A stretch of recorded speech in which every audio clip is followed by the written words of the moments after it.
बिस्मिल्लाहिर्रहमानिर्रहीम। अस्सलाम वालेकुम। मैं हूँ मोहम्मद फ़हीम। 8 फरवरी आम इंतखाबात की तारीख़ का ऐलान हो गया है।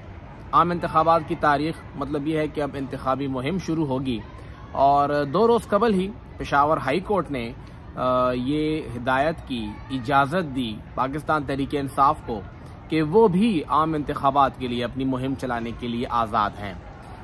हैरानगी थी कि क्यों PTI जाके इजाज़त मांग रही है, किसने मना किया उन्हें अपनी इंतखाबी मुहिम चलाने के लिए। तमाम जमातों को इक्वल लेवल प्लेइंग फील्ड मिल रही है और यही दावा है हमारे निगरान वज़ीर आज़म अनवर काकड़ साहब का भी कि कोई भी PTI को मना नहीं करेगा। उन सबको इजाज़त है, वो जहाँ पे जलसा करना चाहें, इंतखाबी मुहिम चलाना चाहें, सबके लिए एक जैसा माहौल है। मरियम नवाज़ ने भी कहा कि तराजू के पलड़े बराबर होने चाहिए और वो बराबर हो गए हैं। बकौल उनके अब सबके लिए एक जैसा ही लेवल प्लेइंग फील्ड है। गो कि पीपल्स पार्टी इस बात से मुत्तफिक नहीं है। उन्हें ये लगता है कि नहीं, यहाँ पे पीपल्स पार्टी के मुखालिफ मुस्लिम लीग नून को सपोर्ट किया जा रहा है। लेकिन पाकिस्तान तहरीक इंसाफ खैबर पख्तूनख्वा में उन्हें क्या मसला है?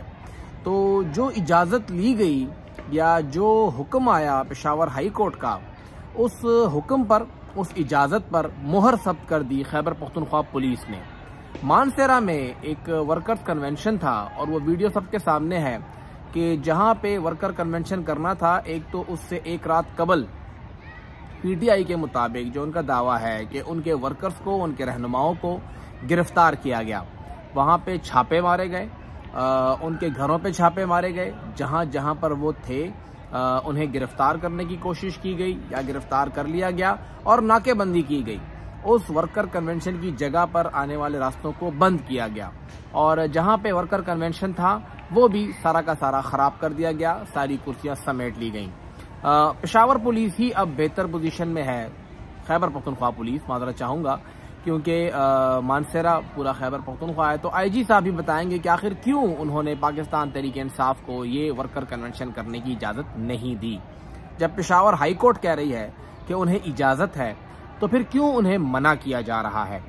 और एक और बात यह है कि सिर्फ वहाँ नहीं बल्कि जहाँ कहीं भी इस वक्त पाकिस्तान तहरीक इंसाफ के रहनुमा मौजूद हैं, उनके खिलाफ एक नया क्रैकडाउन शुरू हो गया है। जब से पाकिस्तान तहरीक इंसाफ ने कानूनी रास्ता इख्तियार किया है, आईनी रास्ता इख्तियार किया है, उनके लिए मसाइल बढ़ते जा रहे हैं। उनकी कोशिश ये थी, जो कि अब तक सामने आई भी, कि अदालत से रिलीफ लिया जाए, अदालत जाया जाए, पुलिस के साथ बात की जाए। नैब ने बुलाया तो अली मोहम्मद खान साहब नैब में पेश हुए, तैमूर सलीम झगड़ा साहब नैब में पेश हुए। अदालत ने बुलाया, असद कैसर साहब अदालत में पेश हुए, तैमूर झगड़ा साहब अदालत में पेश हुए, कामरान बंगश साहब अदालत में पेश हुए। ये तमाम लोग अदालत भी गए, वहां भी पेश हुए। लेकिन उसके बाद अचानक से पकड़ धकड़ शुरू हो गई। इस्लामाबाद से असद कैसर साहब को गिरफ्तार कर लिया गया, तैमूर झगड़ा साहब के घर के ऊपर छापा मारा गया, एंटी टेररिस्ट जो स्क्वाड था वो भी था। बताया गया कि ये एंटी करप्शन का स्क्वाड है, लेकिन उनकी जैकेट्स एंटी टेररिज्म वाली थी। शायद अदला बदला कुछ गलती से हो गया होगा जैकेटों वगैरह का, तो वो लोग भी साथ चल पड़े।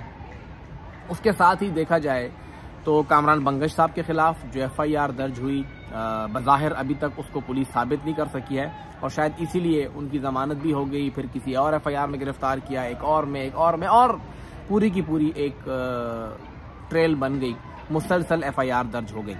तो Khyber Pakhtunkhwa police, Peshawar high court कहती है कि PTI को फुल फ्लेज इजाज़त है कि वो अपनी मुहिम चलाए और खैबर पख्तूनख्वा पुलिस उनको वो इजाज़त उनकी मानने को तैयार नहीं है। उनको कहीं पर भी मुहिम चलाने की परमिशन नहीं दे रही है। और ना सिर्फ पुलिस बल्कि खैबर पख्तूनख्वा की जो सिविल ब्यूरोक्रेसी है, जो डिप्टी कमिश्नर है, असिस्टेंट कमिश्नर है, उनका भी कुछ यही हाल है, कुछ फ़र्क नहीं है इनमें।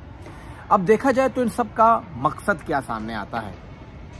बज़ाहिर तो ऐसा लग रहा है कि ये सब कुछ परवेज़ खटक साहब को जितवाने के लिए हो रहा है कि ये लोग, चाहे वो तैमूर झगड़ा हो, असद कैसर हो, कामरान बंगश साहब हो, जो लोग भी हैं, अली मोहम्मद खान साहब हैं, इन सब को इतना मजबूर किया जाए कि वो भी पार्टी छोड़ के जो खटक साहब की पार्टी है उसको ज्वाइन कर लें।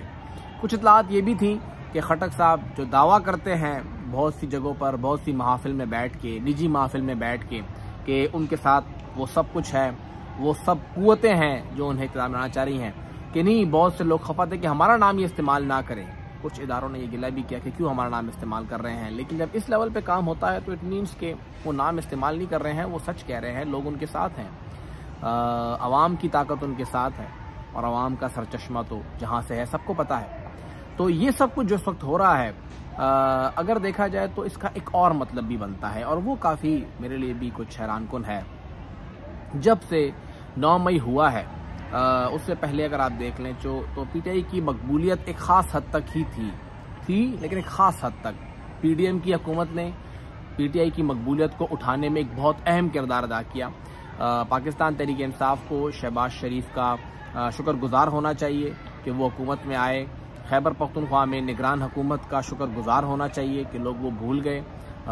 गुलाम अली साहब का शुक्रगुजार होना चाहिए कि उन्होंने यहाँ पे निगरान हुकूमत के अंदर जो कुछ किया तो लोगों ने पीटीआई को फिर उनका जो एक मकबूलियत का ग्राफ था वो उठना शुरू हुआ। लेकिन 9 मई के बाद जो कुछ हुआ, जितनी पकड़ धकड़ हुई, चाहे पंजाब में पीटीआई के परखचे उड़ा दिए गए, खैबर पख्तूनख्वा में उनके लोगों को उठाया जा रहा है, जहाँ जहाँ भी जो कुछ भी हो रहा है उसका बराह रास्त फ़ायदा पाकिस्तान तहरीक इंसाफ को पहुँच रहा है। अब ये एक सोची समझी प्लानिंग के तहत हो रहा है कि पीटीआई को ही फ़ायदा दिया जाए, या ये ना समझी में हो रहा है कि पीटीआई को वो स्प्रिंग की तरह दबा रहे हैं और वो और भी ज़्यादा ज़ोर से आगे आ रही है, या ये कुछ गैर यकीनी तौर पर सब कुछ हो रहा है, गैर इरादी तौर पर सब कुछ हो रहा है। क्योंकि जहां कहीं भी जितनी भी रेड्स हुई हैं, पीटीआई को इससे कोई नुकसान नहीं हुआ है, बल्कि पीटीआई को तो और फ़ायदा होता है जब वो उनके घरों पर रेड करते हैं। घरों में ख़वातीन को तंग किया जाता है, बग़ैर फीमेल स्क्वाड के घरों में घुसा जाता है। छोटी छोटी बच्चियां जो इन रहनुमाओं की बेटियां हैं, अगर वो घर में उनकी चॉकलेट्स पड़ी हैं वो उनसे उठा के ले जाते हैं, उनके परफ्यूम्स उठा के ले जाते हैं और फिर वहाँ पे उन्हें धमकियाँ दी जाती हैं। सीसीटीवी फुटेज में सब कुछ सामने आता है। तो ऐसा लगता है कि ये सब पीटीआई को सपोर्ट करने के लिए हो रहा है, क्योंकि इन सब के बाद जो लोग पीटीआई के खिलाफ भी हैं वो भी पीटीआई के सपोर्ट में निकल आते हैं कि भाई ये कौन सा कानून है, ये कौन सा आइन है। तो ये पूरा का पूरा जो इस वक्त प्लान चल रहा है आम इंतखाबात के लिए, लेवल प्लेइंग फील्ड बराबर नहीं है, ये तो वाज़ेह है। जो पलड़े हैं वो तराजू के बराबर नहीं है। दिख ऐसा रहा है कि पीटीआई का जो लेवल प्लेइंग फील्ड है वो मुश्किल है, हालात बहुत कठिन है उनके लिए। उन्हें इंतखाबात में हिस्सा नहीं लेने दिया जा रहा और उन्हें दबाया जा रहा है। उनके जो रहनुमा है वो घर से निकल नहीं पा रहे हैं। लेकिन क्या ऐसा तो नहीं कि इन लोगों को ही, इन्हीं पीटीआई को आवाम की नज़रों में मासूम साबित करके दोबारा से आवाम का मैंडेट दिया जाए? इस पीटीआई के रहनुमाओं को, इमरान खान साहब को हमदर्दी का एक कार्ड दिया जाए कि ये लीजिए और आप कैश इन कीजिए, हम आपके साथ हैं। हो क्या रहा है पाकिस्तान? क्योंकि पाकिस्तान की सियासत तारीख गवाह है कि जो दिखता है वो होता नहीं है और जो हो रहा होता है वो बाद में नज़र आता है। परवेज़ खटक साहब, खैर वो कच्ची गोलियां उन्होंने नहीं खेली, लेकिन हमारे यहाँ पश्तों में कहावत है कि उखियारा मर गए ददवानो पंजो नगीरी की। तो कोई बहुत ज़्यादा समझदार जब कोई चिड़िया होती है तो उनके दोनों जो पंजे होते हैं वो फंसते हैं। तो जो वो समझदार लोग थे जिन्होंने बर वक्त पीटीआई छोड़ के चले गए, तो क्या वो बहुत ही समझदार थे या वो ज़्यादा समझदारी में कुछ कमकली करके चले गए? ये तो अब वक्त ही बताएगा। लेकिन खैबर पख्तूनख्वा का जो मैदान है आम इंतखाबात के लिए, वो सबके लिए एक जैसा नहीं है। अब किसके लिए वो हमवार है और किसके लिए गैर हमवार, वो तो अब आम इंतखाबात में ही मालूम होगा।